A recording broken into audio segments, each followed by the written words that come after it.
Todo empezó con una cena cualquiera en casa de los suegros. Ni bronca, ni sospechas, ni dramas previos. Estábamos los tres, mi mujer Laura, nuestro hijo Leo, y yo, Rubén, sentado con una copa de vino barato, aguantando por quinta vez las historias del padre de Laura sobre sus años en la Guardia Civil. De fondo, el telediario a medio volumen, los cubiertos sonando y esa sensación de rutina que a veces abruma, pero otras tranquiliza. Y entonces, pasó algo. Una tontería, en apariencia. De esas cosas que cualquiera habría dejado pasar. Pero no yo. Estábamos recogiendo la mesa. Laura se levantó con los platos sucios y su madre, desde la cocina, le gritó. ¿Y qué tal estuvo lo del martes? No me contaste nada, al final. Laura se quedó un segundo congelada, con el plato en la mano. Ese segundo me quedó grabado. Ah, bien. Todo bien, dijo rápido, sin mirarnos, y desapareció en la cocina. Lo del martes.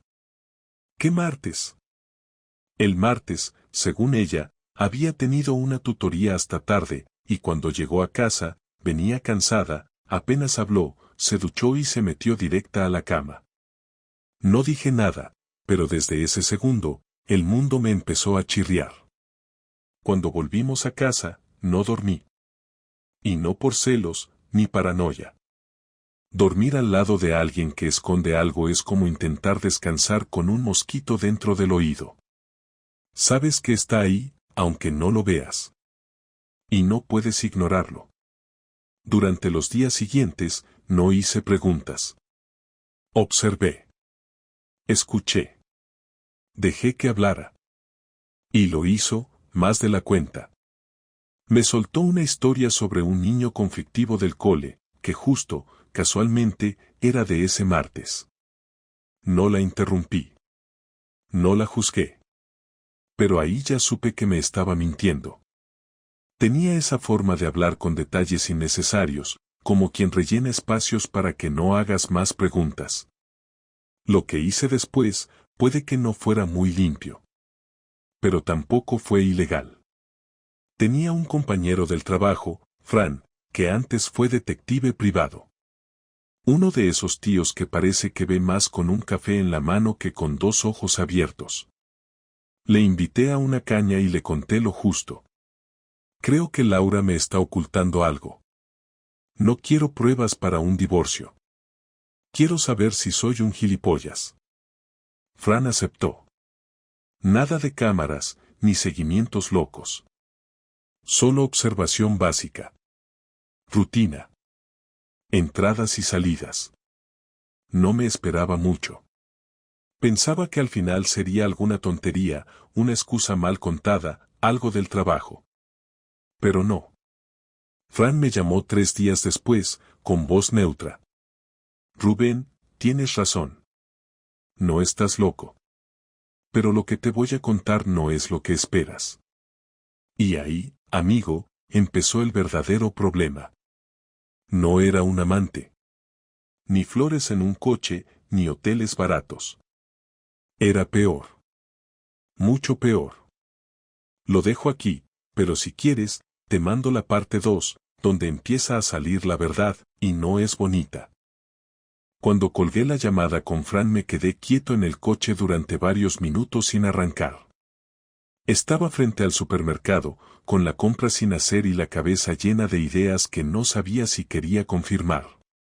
No pregunté más por teléfono, le dije que prefería verlo en persona y que quedáramos esa misma tarde. Él aceptó sin dar vueltas.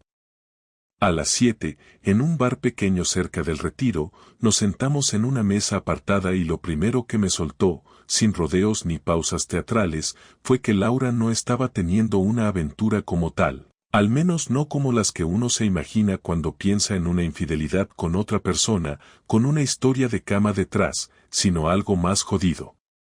Y fue jodido no por el acto en sí, sino por lo que significaba. Me dijo que ese martes por la tarde mi mujer no estuvo en el colegio, ni en ninguna tutoría. Que había ido a un centro cultural en Lavapiés, que la habían visto entrar sola a eso de las 6:45 y no había salido hasta las 9. Que allí, 2 días antes, también había estado a la misma hora. Me enseñó unas fotos. Nada raro. Laura entrando al edificio con una carpeta en la mano y luego saliendo sola, mirando el móvil. Podría haber sido cualquier cosa. Pero Fran ya había preguntado. Y lo que había descubierto me hizo apretar la mandíbula sin poder evitarlo. Lo que pasa en ese sitio, según él, no es ilegal, pero para mí era casi peor que si se tratara de una simple traición física. En ese centro se hacían sesiones privadas de algo que llaman exploración emocional dirigida, que en realidad es una forma suave de decir que la gente paga por vivir experiencias personales intensas, muchas veces con desconocidos, donde se cruzan líneas íntimas y donde cada uno lleva su límite hasta donde le da la gana. No era una terapia, no era arte, no era una reunión de autoayuda. Era más como un experimento emocional, pero con ciertas reglas pactadas. Y ahí, mi mujer participaba como una de las facilitadoras. Eso era lo que hacía los martes por la tarde. Y también algún jueves, aunque aún no sabía cuántos. Lo que más me jodió no fue el acto en sí, sino el hecho de que me lo ocultara. De que ella, que tantas veces se me había quejado de que yo no compartía suficiente, de que era reservado con mis emociones, llevara meses participando en algo así, con desconocidos, en privado, sin decir una palabra en casa. Me parecía una doble cara de campeonato. Y más aún cuando recordé las veces que había insistido en que confiara más en ella, o que me abriera, como si ella no tuviera nada que esconder. Fran me dijo que no podía acceder al interior de las sesiones, que eran completamente privadas, sin grabaciones, sin observadores, y que nadie hablaba de lo que pasaba dentro, por reglas del sitio.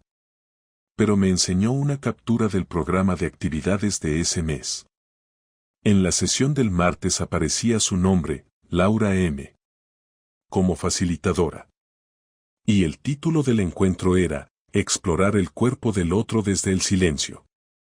No hacía falta tener mucha imaginación para entender de qué iba a eso.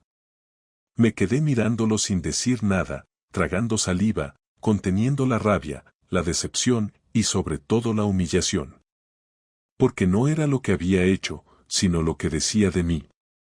Lo que significaba. Que yo no era parte de su mundo real. Que conmigo vivía una versión editada de su vida. Y eso, para mí, dolía más que cualquier otra cosa. Cuando volví a casa esa noche no dije nada. No hice ninguna escena.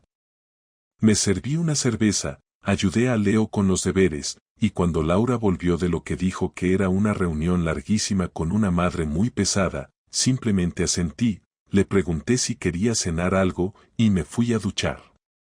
No tenía intención de enfrentarla todavía. No sin pensar bien lo que quería decir. Al día siguiente empecé a observar todo con otros ojos. Cómo se vestía para salir, cómo disimulaba el olor a perfume cuando volvía, cómo evitaba detalles cuando contaba su día. Todo encajaba, cada pequeño gesto, cada omisión. Y ya no podía ver nada de forma inocente. Esperé hasta el jueves para confirmar lo que ya sospechaba. Ese día, a las 6:15, hice como que me iba al gimnasio, pero me fui directo al centro cultural. Estacioné en doble fila y me acerqué lo justo para verla entrar. Llevaba otra carpeta, esta vez más grande, y una bolsa de tela con ropa. Vestía diferente. Más suelta, más arreglada, sin ser evidente. Como si supiera que esa noche no iba a ser una tarde cualquiera. La vi entrar sin mirar atrás. Me quedé ahí 15 minutos más y luego me fui sin saber por qué. Me habría sido fácil esperarla, seguirla, encarar la situación, pero no lo hice. No quería verla salir con otra cara. Con esa expresión satisfecha de quien acaba de vivir algo intenso.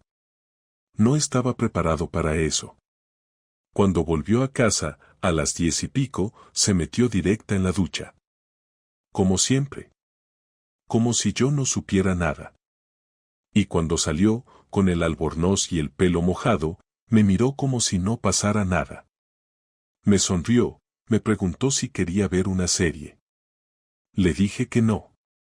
Le dije que tenía que madrugar. Que me iba a acostar antes. Y me metí en la cama con el estómago encogido.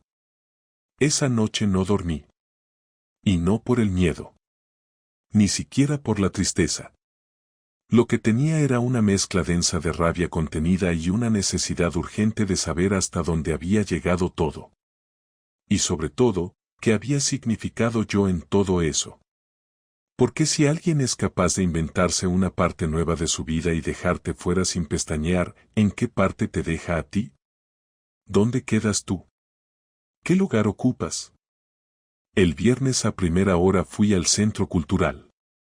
No fui como marido celoso ni como detective improvisado. Fui como un tipo que necesitaba respuestas. Pedí hablar con alguien del equipo. No me dieron muchos datos, pero fingí interés por participar en una de las sesiones futuras y me ofrecieron una hoja de inscripción. Mientras la rellenaba, me hicieron varias preguntas sobre mis motivaciones, sobre lo que buscaba con la experiencia. Respondí con frases neutras, con generalidades, pero por dentro solo pensaba en una cosa: entrar. Verlo con mis propios ojos. Saber exactamente en qué estaba metida Laura. Cuando me fui, tenía cita para la semana siguiente. Martes, 6 de la tarde. Y mientras caminaba hacia el coche, me sentí más tranquilo. No porque hubiera perdonado nada, ni porque pensara que esto tenía arreglo. Me sentí tranquilo porque, por fin, tenía un plan. El martes llegó más rápido de lo que esperaba y más lento de lo que quería, y durante todo el día fui con una sensación rara en el pecho, no de nervios, sino de determinación, como cuando sabes que algo va a terminar pase lo que pase y ya no te sirve fingir que no. En el trabajo estuve mecánicamente correcto, respondí correos, revisé planos, asentí en reuniones sin escuchar demasiado, y cuando dieron las 5:30 apagué el ordenador con una calma que no sentía por dentro. Le escribí a Laura un mensaje corto, sin emoción, diciéndole que llegaría tarde porque había quedado con un cliente, y ella contestó con un vale rápido, sin preguntas, sin interés, como si ya supiera que esa noche no íbamos a compartir nada. Me cambié de ropa en el coche, algo sencillo, vaqueros, camiseta oscura, nada que llamara la atención, y entré al centro cultural con 10 minutos de margen, siguiendo las instrucciones que me habían dado, intentando no pensar en que quizá ella estaba allí mismo, en alguna sala, preparando algo que yo aún no entendía del todo. Nos reunieron en una sala amplia, sin decoración llamativa, con sillas colocadas en círculo y una iluminación neutra que no buscaba crear ambiente, sino evitar distracciones. Éramos unas 12 personas, hombres y mujeres de distintas edades, ninguno conocido, todos con esa mezcla de curiosidad y contención en la cara. La persona que dirigía la sesión habló de normas básicas, de respeto, de confidencialidad, de escuchar al otro sin juicio, y mientras hablaba yo miraba alrededor, esperando verla entrar en cualquier momento, sintiendo un nudo en el estómago cada vez que se abría la puerta. No entró. En su lugar, apareció otra mujer, más joven, que se presentó como facilitadora principal de esa tarde. No era Laura. Y por un segundo sentí una decepción absurda, como si me hubieran cambiado el guión en el último momento. La sesión empezó con ejercicios de presentación, de hablar de expectativas, de contar por qué cada uno estaba allí. Cuando me tocó hablar, dije que quería entender ciertas dinámicas personales y que me interesaba explorar formas de comunicación que no se daban en mi vida cotidiana. No mentí del todo, pero tampoco dije la verdad. Nadie preguntó más. Nadie parecía especialmente interesado en la vida de los demás, cada uno estaba demasiado ocupado con la suya. Con el paso de los minutos, las actividades se fueron volviendo más personales, más cercanas, sin cruzar líneas explícitas, pero acercándose a ellas con cuidado, como quien tantea un terreno que sabe que puede ser resbaladizo. Y ahí entendí parte de lo que Laura encontraba atractivo en todo esto. No era el contacto físico, no era la novedad superficial, era la sensación de ser vista, escuchada, deseada de una forma controlada, sin consecuencias inmediatas. O eso me dije a mí mismo.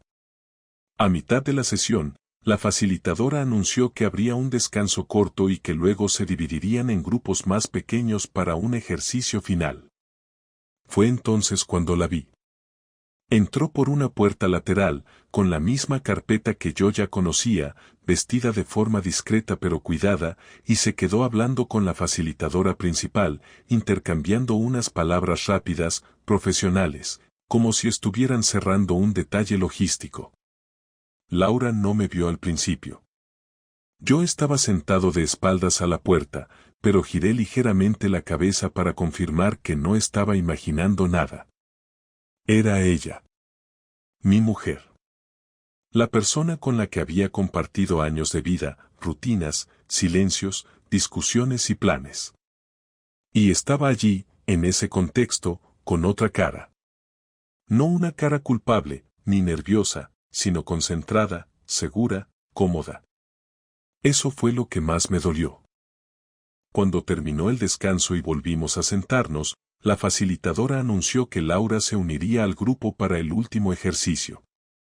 Ella se presentó con una sonrisa calmada, dijo su nombre, habló de su experiencia en ese tipo de sesiones, y nadie sospechó nada. Nadie excepto yo, que sentía como cada palabra me atravesaba como una confirmación de que ya no la conocía. El ejercicio consistía en parejas, en hablar y escuchar durante unos minutos, cambiando de rol, sin interrupciones. Cuando tocó repartir las parejas, la facilitadora nos emparejó al azar. Y el azar, o lo que fuera, hizo que Laura y yo quedáramos frente a frente. Hubo un segundo de silencio que solo nosotros dos notamos. Ella me miró, abrió ligeramente los ojos, y por primera vez desde que había entrado en la sala, su postura se tensó. No dijo nada. No podía. Yo tampoco. Nos sentamos frente a frente, a menos de 1 metro de distancia, y la facilitadora dio la señal para empezar. Laura tenía que hablar primero. Tenía que hablarle a un desconocido durante 5 minutos sobre algo personal, mientras ese desconocido, que era su marido, la escuchaba sin reaccionar. Empezó hablando de su cansancio, de la sensación de estar atrapada en una vida que funcionaba por fuera pero que por dentro se le había quedado pequeña. Habló de la necesidad de sentirse más viva, más conectada con partes de ella que había dejado de lado. No mencionó a nadie en concreto. No habló de traición. Pero cada frase era una confesión indirecta. Yo la miraba sin parpadear, sin hacer el más mínimo gesto, cumpliendo la norma del ejercicio, pero por dentro estaba descomponiéndome. Cuando llegó mi turno, respiré hondo y hablé. No de forma críptica, no con rodeos, sino claro. Dije que estaba allí porque necesitaba entender en qué momento alguien con quien había construido una vida decidió que era más fácil inventarse otra a escondidas. Dije que estaba cansado de enterarme de cosas por terceros, de sentir que compartía una casa con alguien que ya no compartía una verdad. No la miré directamente cuando dije que la persona que tenía enfrente había cruzado límites que no se arreglaban con explicaciones bonitas ni con discursos sobre crecimiento personal. Hablé despacio, sin elevar la voz, sabiendo que todos escuchaban aunque fingieran no hacerlo. Cuando terminé, el silencio fue pesado. La facilitadora dio por concluido el ejercicio sin comentarios y anunció el final de la sesión. Laura me siguió hasta el pasillo. No me tocó. No me llamó por mi nombre en voz alta. Solo dijo, en un tono bajo, urgente. Tenemos que hablar. Ahora no, le respondí, mirándola por primera vez a los ojos desde que había entrado. No aquí. Rubén, por favor. En casa. Cuando Leo no esté. Y sin mentiras. No esperé respuesta. Salí del edificio con la sensación de haber cruzado un punto sin retorno. No había gritos, ni escenas, ni lágrimas todavía. Pero ya no había duda. Ya no había espacio para fingir. Y eso, aunque dolía, también aliviaba. El sábado por la mañana llevé a Leo a casa de mis padres, diciéndole que nos hacía falta un fin de semana tranquilo para ordenar cosas del piso, que se quedara con los abuelos, que ellos estarían encantados. No hizo muchas preguntas, me dio un beso rápido y se fue contento con la mochila. Cuando volví a casa, Laura estaba ya despierta, con el pelo recogido y una taza de café en la mano. Me miró desde la cocina sin decir nada, y yo tampoco hablé. Nos movimos en silencio durante un rato, cada uno sabiendo perfectamente que estábamos esperando el momento en que no quedara más remedio que decir lo que había que decir. A las 10 en punto, apagué el móvil, cerré la puerta del salón y le pedí que se sentara. Lo hizo sin rechistar. No hubo formalidades, ni frases suaves para entrar. No tenía sentido. Quiero que me lo expliques todo, le dije sin rodeos, sin tono agresivo, solo como alguien que ya estaba cansado de pensar versiones posibles y necesitaba la suya. Rubén, no lo estás entendiendo, me respondió con ese tono que ya conocía, como si yo fuera alguien al que había que corregir constantemente por no captar la profundidad de lo que ella consideraba un proceso personal complejo. Lo entiendo perfectamente. Has estado yendo a ese sitio desde hace semanas. Has estado participando en sesiones privadas donde se exploran límites físicos y emocionales con desconocidos. Y me lo ocultaste. Eso lo entiendo muy bien. Así que no me vengas ahora con que no entiendo nada, porque tú tampoco hiciste el mínimo esfuerzo por explicarlo. Laura bajó la mirada y respiró hondo antes de hablar. Tardó unos segundos, como si estuviera organizando las frases en la cabeza para que sonaran menos jodidas de lo que eran. No es algo que se pueda explicar en 5 minutos. Empezó como una recomendación de una compañera del colegio. Al principio solo asistía como observadora. Después me invitaron a participar y me removió muchas cosas. Me sentí, no sé, conectada con partes de mí que estaban dormidas desde hace años. No fue algo que busqué como una traición.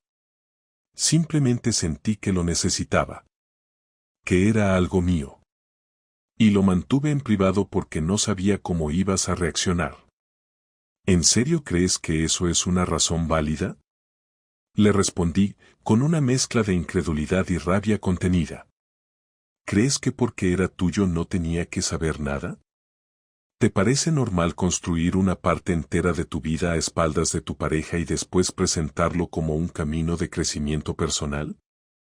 No te lo oculté con mala intención, Rubén. Solo que al principio no tenía claro qué era exactamente lo que sentía. Y luego, cuando me di cuenta de que me estaba implicando más de lo que pensaba, ya no sabía cómo contártelo sin que pareciera otra cosa. No es una aventura, no estoy enamorada de nadie, no hay un amante. Solo soy yo intentando entenderme. Entenderte a través de abrazos íntimos con desconocidos durante 2 horas en salas cerradas, mientras tu marido se queda en casa cuidando de tu hijo y haciendo la cena. ¿Eso te ayuda a entenderte? No todo ha sido así. Algunas sesiones son solo de conversación. Otras son dinámicas que no tienen contacto físico. Pero sí, ha habido momentos intensos. No te lo voy a negar. ¿Y eso no te parece cruzar una línea? Tal vez sí. Pero no lo hice con intención de herirte. No era algo que yo viviera como una traición. Era algo paralelo. ¿Paralelo? Repetí, sin poder evitar soltar una risa seca. ¿Te estás escuchando? Usas las mismas palabras que usaría alguien que lleva una doble vida. Paralelo. Privado. Personal. Todo eso suena muy bonito si estás soltera. Pero tú no lo estás. Tú tienes una familia, una casa, un hijo, y un marido que hasta hace poco pensaba que te conocía. Laura no respondió. Se quedó callada, mirando la mesa, como si esperara que yo llenara el silencio con algo menos incómodo. Pero no lo hice. No pensaba regalarle ni un solo segundo de alivio emocional. Le pregunté directamente cuántas veces había participado en sesiones físicas, cuántas veces había tocado a alguien de forma íntima, aunque no lo llamaran así. Y al principio evitó responder, dando vueltas, diciendo que eso no era lo importante, que lo importante era lo que había detrás, pero insistí hasta que lo dijo. Han sido 3 veces, murmuró al final, con voz baja, casi inaudible. 3 sesiones donde hubo contacto más explícito. ¿Y eso qué significa? ¿Desnudos? ¿Caricias? ¿Sexo? No hubo sexo. No como tal. Pero sí, hubo momentos íntimos. Y sí, estaba desnuda en 2 de ellas. No se trataba de morbo, Rubén. Se trataba de conexión, de vulnerabilidad, de dejar de ser mi mujer para convertirte en otra persona sin decírmelo, la interrumpí. Porque eso es lo que hiciste. Dejaste de ser tú conmigo para hacer otra cosa con ellos. Y no es que me duela por celos, Laura. Me duele porque lo hiciste con una frialdad que no entiendo. Porque volviste a casa cada vez como si nada. Me besaste, cenaste conmigo, hablaste con nuestro hijo, como si todo eso no fuera incompatible con lo otro. No lo hice con frialdad. Créeme, cada vez que salía de allí, pensaba en ti. Y me sentía culpable. Pero también sentía que no podía renunciar a esa parte. Porque contigo ya no había espacio para eso. No hablábamos, no nos tocábamos, no compartíamos nada más que tareas y responsabilidades. ¿Y qué hiciste tú para cambiarlo? ¿Qué parte de todo eso intentaste recuperar antes de buscar fuera? Intenté decírtelo muchas veces. Te hablaba de que no hablábamos, de que estábamos distantes, y tú siempre decías que era una racha. Pero las rachas no duran años, Rubén. No me atreví a decirlo todo, pero lo insinué 1000 veces. Y como no capté tus insinuaciones, decidiste desnudarte frente a desconocidos en una sala de lavapiés. Muy valiente. Laura cerró los ojos un segundo y se frotó la frente con la mano. Estaba agotada. Igual que yo. Pero no estábamos en el mismo lado. Eso ya era evidente. No vine aquí para que me perdones, dijo de repente, con una sinceridad que no supe si agradecer o despreciar. No espero que lo entiendas todo. Solo quiero ser honesta a partir de ahora. No quiero seguir viviendo con esta tensión. No puedo más. Entonces dime, le dije, mirándola directamente. ¿Quieres seguir con esto? ¿Con nosotros? Se quedó en silencio. Ni un segundo.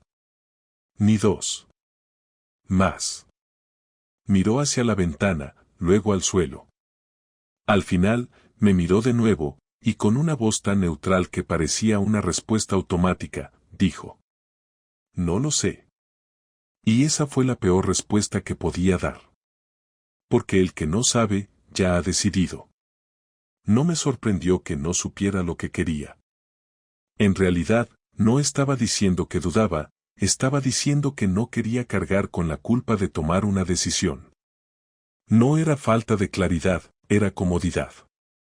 Así que si ella no iba a decidir, lo iba a hacer yo. Esa misma noche dormimos en habitaciones separadas. No fue un drama. No hubo gritos, ni portazos, ni siquiera gestos de rechazo. Simplemente cerré la puerta del cuarto de Leo y me quedé en el sofá. Al día siguiente, preparé el desayuno sin hablarle, llevé a Leo al parque y estuve con él como si nada pasara, porque no quería que arrastrara en su memoria esta etapa como un periodo oscuro. Al volver, Laura ya no estaba. Había salido sin decirme a dónde. Me pareció perfecto. A partir de ese día, empecé a actuar con la frialdad necesaria para poner orden a lo que venía. Empecé con algo simple pero efectivo, cancelé la cuenta conjunta que teníamos para gastos personales.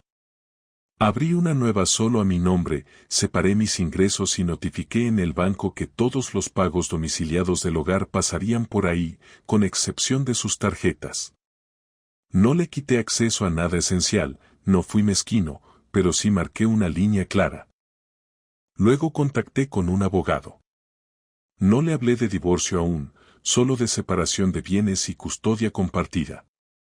Me explicó el proceso, me dio instrucciones precisas y me pidió que empezara a recopilar pruebas de convivencia, ingresos, gastos, horarios y cualquier comportamiento que pudiera afectar el bienestar de nuestro hijo.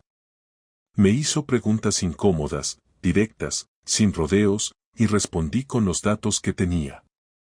Me dijo que la participación de Laura en ese tipo de actividades no representaba un delito, ni necesariamente una causa legal para quitarle la custodia, pero que podía usarse como evidencia de ruptura de confianza en el vínculo familiar si se demostraba que afectaba la dinámica del hogar. Me recomendó no decirle nada todavía, no porque hubiera que ocultarlo, sino porque cuanto menos supiera en esta fase, más margen tendría yo para organizarme. Seguí su consejo. En los días siguientes, comencé a dejar constancia de todo. Correo tras correo, mensaje tras mensaje, anotaciones diarias, incluso conversaciones grabadas con Leo sobre su rutina. No me gustaba sentirme como si estuviera armando un caso, pero era necesario. Cuando vives con alguien que ha decidido excluirte de parte de su vida sin darte opción, lo menos que puedes hacer es no dejar que esa misma persona decida cómo termina todo. No iba a dejarle el control. Mientras tanto, ella volvió a sus costumbres. Empezó a salir otra vez los martes y jueves, sin explicaciones. A veces decía que eran reuniones, otras veces ni se molestaba en justificar. Yo no preguntaba. Me limitaba a anotar los horarios y los lugares que confirmaba a través del rastreo del coche que instalé discretamente, por recomendación de Fran. Era simple, eficaz, legal y me daba el margen de saber cuándo mentía y cuándo no. Un viernes por la noche, cuando Leo ya dormía, Laura me preguntó si podíamos hablar. Accedí. Nos sentamos en la cocina. No quise ir al salón, no quería que esa conversación se asociara a un lugar que todavía compartíamos con nuestro hijo. Fue directa, sin rodeos innecesarios. He estado pensando mucho, empezó diciendo, mientras mantenía las manos cruzadas sobre la mesa. No estoy bien. Lo sabes. No se trata solo de ti, ni de lo que hicimos mal. Se trata de mí. Y no creo que tenga sentido seguir viviendo juntos como si todo pudiera arreglarse. No estamos viviendo como si nada. Estamos compartiendo techo hasta que se ordenen las cosas. No es lo mismo. No quiero llegar al punto en que esto termine en odio. Llegaste a ese punto cuando cruzaste la línea y me excluiste, le respondí, con tono neutro.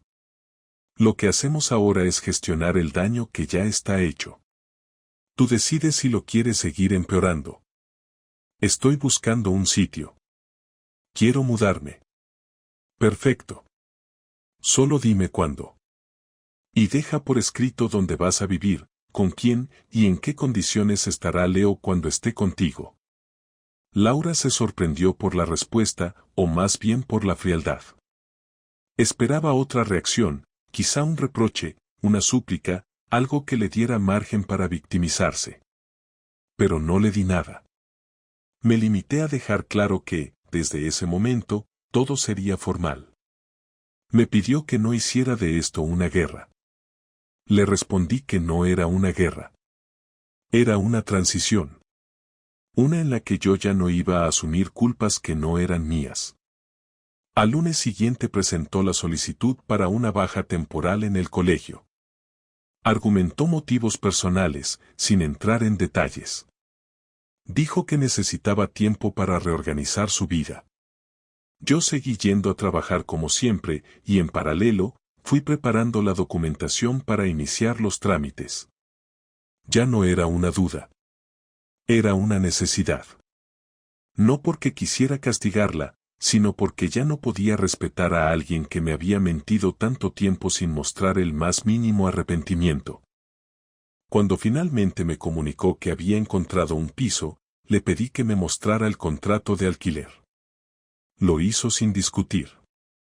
Estaba en el barrio de Salamanca, un estudio pequeño, lejos del colegio de Leo, lo cual complicaba la custodia, pero me favorecía en el trámite legal. Le hice ver que los horarios no cuadraban, que un niño no puede estar 1 hora en coche cada mañana para llegar al colegio. No discutió. Aceptó que, de momento, Leo se quedara conmigo de lunes a viernes. No lo dijo porque le pareciera lo correcto. Lo dijo porque sabía que en juicio perdería. Y no quería pasar por eso. El día que se fue, no hubo despedidas. Leo estaba con mis padres. Ella se llevó 4 cajas, 2 maletas y algo de ropa. Ni siquiera me miró al cerrar la puerta.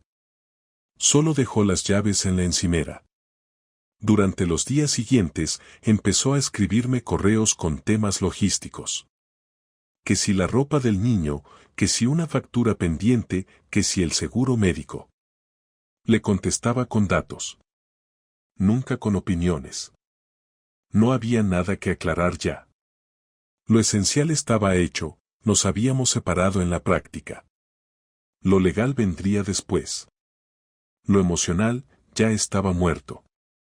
El primer fin de semana que Leo pasó con Laura fue el cierre silencioso de todo lo que había quedado pendiente entre nosotros. Le preparé una mochila con su ropa, una carpeta con sus deberes, una nota con sus horarios y medicamentos, y se la entregué a Laura sin ningún comentario extra. Ella se lo llevó sin protestas, sin sugerencias, sin ningún intento de recuperar una cercanía que ya no existía. A las pocas horas me escribió para decirme que todo iba bien, que Leo se estaba adaptando y que me avisaría si necesitaba algo. Le contesté que me avisara solo si era estrictamente necesario. No porque quisiera lastimarla con la frialdad, sino porque no quería darle el beneficio de creer que había quedado algún tipo de complicidad. No la había. La semana siguiente, mi abogado presentó la demanda de divorcio. Custodia compartida, vivienda para mí como residencia primaria del menor, separación total de bienes y régimen de visitas definido con horarios y lugares específicos. No incluí ningún comentario sobre sus actividades en el centro cultural, no por nobleza, sino porque no era necesario. Había suficientes pruebas de abandono emocional y falta de colaboración en la vida familiar como para sustentar mi solicitud. Ella recibió la notificación por correo certificado y no respondió directamente. Solo me escribió una línea por correo, entiendo que este es el camino. Le respondí con otra igual de breve, no hay otro. Desde ese momento, todo pasó a ser gestionado por abogados. Yo me limité a firmar lo necesario, asistir a las reuniones y presentar la documentación que me pedían. No hubo discusiones, ni intentos de reconciliación. Solo trámites. Durante ese proceso empecé a notar algo curioso.